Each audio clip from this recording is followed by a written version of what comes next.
মই ডাইৰেক্ট মানে দা এখন লৈ পেলাই বাওঁ হাতেৰে মানে তাক মুখত এক গুচামান মাৰিলোঁ, ই গুচি গ'ল। তাৰমানে বাঘটো কিমান ডাঙৰ হ'ব? 3 ফুট মান হ'ব। বৰমা আছিলে আৰু তেনেকৈ চিঞৰাৰ কাৰণে গুচি গৈছিলোঁ মানে বচাবলৈ। আজি বোকাহাট সমষ্টিৰ অন্তৰ্গত লহেৰ চাপৰিৰ এটা ভিতৰুৱা অঞ্চলত প্ৰায় 5জনকৈ লোকক বাঘে আক্ৰমণ কৰিছিল হঠাতে, আৰু লোককেইজন আক্ৰমণৰ ফলত যথেষ্ট আঘাতপ্ৰাপ্ত হৈছিল।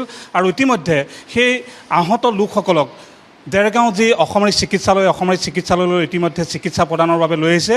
আৰু এই মুহূৰ্তত দুগৰাকী ব্যক্তিক ইতিমধ্যে উন্নত চিকিৎসাৰ বাবে যোৰহাট চিকিৎসা মহাবিদ্যালয়লৈ প্ৰেৰণ কৰিছে। আৰু এই মুহূৰ্তত বৰ্তমান ইয়াত এই চিকিৎসালয়খনত চিকিৎসাধীন হৈ আছে দেৱৰঞ্জন কামান আৰু হেম প্ৰকাশ কামান, দুয়োগৰাকী ব্যক্তি আমি দেখুৱাইছোঁ। এই দুগৰাকী ব্যক্তিক আমি যি বাঘে আক্ৰমণ কৰিছিল দেৱৰঞ্জন কামান আৰু হেম প্ৰকাশ কামান, হঠাতে অহা বাঘে এইসকল লোকক আক্ৰমণ কৰিছিল আৰু যথেষ্ট পৰিমাণে আঘাতপ্ৰাপ্ত হৈছিল। আৰু আঘাতপ্ৰাপ্ত অৱস্থাত স্থানীয় লোকে উদ্ধাৰ কৰি যি চিকিৎসালয়লৈ প্ৰেৰণ কৰিছিল। আৰু এই মুহূৰ্তত দেৰগাঁও চিকিৎসালয়ত ইতিমধ্যে চিকিৎসা প্ৰদান চলি আছে। আৰু দুগৰাকী ব্যক্তিক ইতিমধ্যে উন্নত চিকিৎসাৰ বাবে মেমৰি পাও আৰু অশ্বিনী পেগুক ইতিমধ্যে উন্নত চিকিৎসাৰ বাবে যোৰহাট চিকিৎসা মহাবিদ্যালয়লৈ প্ৰেৰণ কৰিছে। আৰু এই মুহূৰ্তত আমি দেখুৱাইছোঁ নিউজ লাইভৰ দৰ্শকসকলক বাঘে আক্ৰমণ কৰা এই দুগৰাকী ব্যক্তি আমি যথেষ্ট পৰিমাণে আঘাতপ্ৰাপ্ত হৈছিল আৰু চিকিৎসকৰ দলে ইতিমধ্যে চিকিৎসা প্ৰদান কৰিছে। আৰু দুগৰাকী ব্যক্তিক ইতিমধ্যে উন্নত চিকিৎসাৰ বাবে যোৰহাট চিকিৎসা মহাবিদ্যালয়লৈ প্ৰেৰণ কৰিছে। এগৰাকী বাঘে আক্ৰমণ কৰা লোক এই মুহূৰ্তত তেওঁ চিকিৎসা অৱস্থাত আছে, তথাপিতো আমি সুধিবলৈ চেষ্টা কৰিম। আপোনালোক সেই সময়ত ক'ত আছিল আৰু বাঘটো ক'ত আছিলে? বাঘটো আছে বুলি আমি ক'ব নোৱাৰোঁ। বোৱাৰীজনীয়ে গৰু এৰাল দিবলৈ গৈছিলে, গৰু এৰাল দি পেলাই ঘূৰি আহোঁতে ইয়াৰ ঘৰৰ পিছফালত ইয়াক কামুৰিলে। বোৱাৰীজনী কামোৰাৰ কাৰণে বাঘে খালেও বুলি আমি তাক বচাবলৈ যাওঁতে আমাকো তাৰমানে আক্ৰমণ কৰিলে। বাঘটো সেই সময়ত গোহালিতে আছিলে? গোহালি নহয়, এই বাঁহ এজোপা আছে, তাৰ বাঁহজোপাৰ তলত লুকাই আছিলে। তাৰমানে তেনেকুৱাই আছিলে। তাৰপাছত আমাক কেইবাজনমানক কামুৰিলে। তাৰপিছত আমি ক'ব নোৱাৰোঁ, ৰাইজে খেদি আছিলে ইপাৰে চাপৰিলৈ। কিমান ডাঙৰ আছিলে বাঘ? ডাঙৰ হ'ব মানে মই থিয় হওঁতে মোক ইয়ালৈকে এই কান্ধলৈকে পৰিছে। তাৰমানে ডাইৰেক্ট মই ডাইৰেক্ট মানে দা এখন লৈ পেলাই বাওঁ হাতেৰে মানে তাক মুখত এক গুচামান মাৰিলোঁ, ই গুচি গ'ল। তাৰমানে তাৰপিছত মইতো কামোৰাৰ কাৰণে বিষত ক'ব নোৱাৰোঁ কি হ'ল নহ'ল। তাৰ ভয়ত আকৌ দাউৰি ৰাস্তালৈ ঘূৰি আহিলোঁ। কিমান ডাঙৰ বাঘটো? কিমান ডাঙৰ হ'ব? 3 ফুট মান হ'ব। দীঘলটো আছে বহুত মানে। আপুনি সেই সময়ত যথেষ্ট ভয় খাইছিলে? ভয় খাইছিলোঁ। আনক আক্ৰমণ কৰাৰ বাবে আপুনি বচাবলৈ গৈছিলোঁ তেনেকৈ। এতিয়া আপুনি কিমান ক'ত দুখ পাইছে? এয়া 4-5টামান 20টামান চিলনি পৰিছে। তাৰমানে তাৰপিছত এইখিনিতো টিকাত আৰু ইয়াত বাঘে কেইজন মানুহক আক্ৰমণ কৰিছিলে? 5জন। পৰিয়ালৰ আছিলে নেকি? একে পৰিয়াল নহয় যেনিবা, আমাৰ মিতিৰ চুবুৰীয়া, ওচৰ চুবুৰীয়া। বচাবলৈ গৈছিলে? হয়, বচাবলৈ গৈছিলোঁ।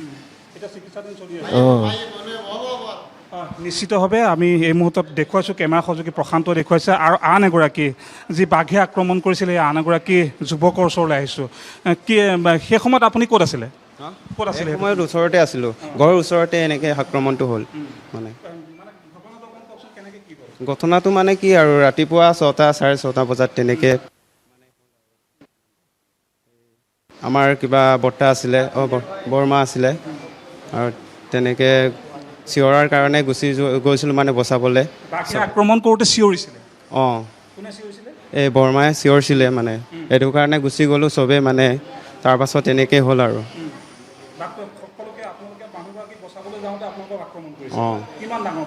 বাঘটো মোৰ সমানেই হ'ব মানে, তিয় হ'লে এনেকুৱা। দুখ পাইছে?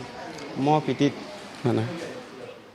নিশ্চিতভাৱে চাওক, এনেধৰণে বাঘে আক্ৰমণ কৰিছিল, পিঠিত যথেষ্ট পৰিমাণে আঘাত এই মুহূৰ্তত পাইছে আৰু বৰ্তমান চিকিৎসাধীন হৈ আছে। আৰু ইতিমধ্যে যি বাঘে আক্ৰমণ কৰাৰ ঘটনা ইতিমধ্যে নিউজ লাইভৰ কেমেৰাৰ সন্মুখত ইতিমধ্যে প্ৰকাশ কৰিছে এইসকল ভুক্তভোগী লোকে। তাৰপাছত কি হ'ল? তাৰপাছত বাঘটোৱে আপোনালোকৰ এজন মানে এইটো কিবা মোৰ দেউতা হয়, দেউতাৰ আক্ৰমণ হোৱাৰ পাছত মই ডাইৰেক্ট ফেৰীলৈ গুচি গৈছোঁ, তাৰপাছত ইয়ালৈ আহিলোঁ আৰু তাৰপাছত আমি গম নাপাওঁ কি হৈছে তাত, কি হোৱা নাই। স্থানীয় লোক গোট খাই গ'ল সেইটো সময়ত। অঁ, গোট খাই আছিলে মানে তেতিয়াই তেনেকৈ হ'ল আৰু। বাঘটো কি ক'ত আছিলে সেইটো সময়ত? বাঘটো ঘৰৰ ওচৰতে মানে দৌৰি ফুৰি আছে আৰু তাতে। বহুত দিন ধৰি তাত সন্ত্ৰাস চলাই আছিলে নেকি বাঘটোৱে? নাই তেনেকৈ গম নাপাওঁ, হ'বও পাৰে। তাত চাপৰি আছে, পানী বাঢ়িলে মানে বানপানী বাঢ়িলে, এইটো কাৰণে এনেকৈ হ'ল।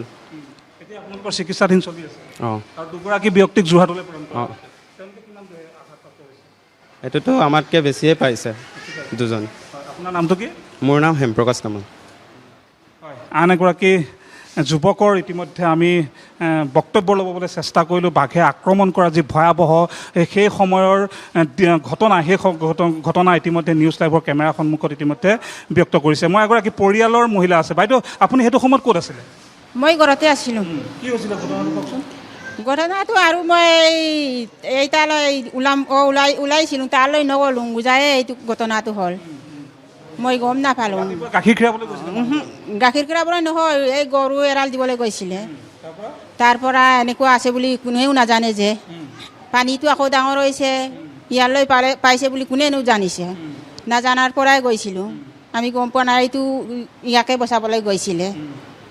এইটোৱে অঁ, পাঁচজন।